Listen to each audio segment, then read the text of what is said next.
Oilada erkak kishi ulug'lanmagungacha u oila uzoqqa bormaydi.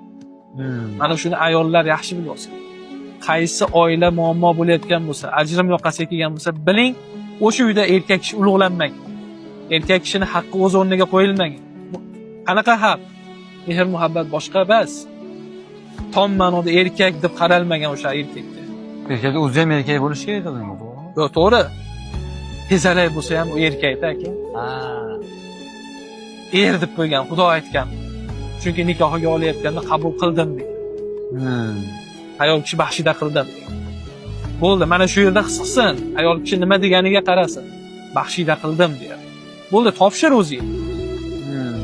Erkak kam pul topadimi? Qarzga kirib ketganmi? Yomon yo'lga kirib ketyaptimi? Sen Xudodan so'ra. Chunki u seni qabul qilgan. Tushundingizmi nima demoqchiligimni? Nima bo'lgan taqdirda ham erkak kishi ulug'lanmadimi? Erkak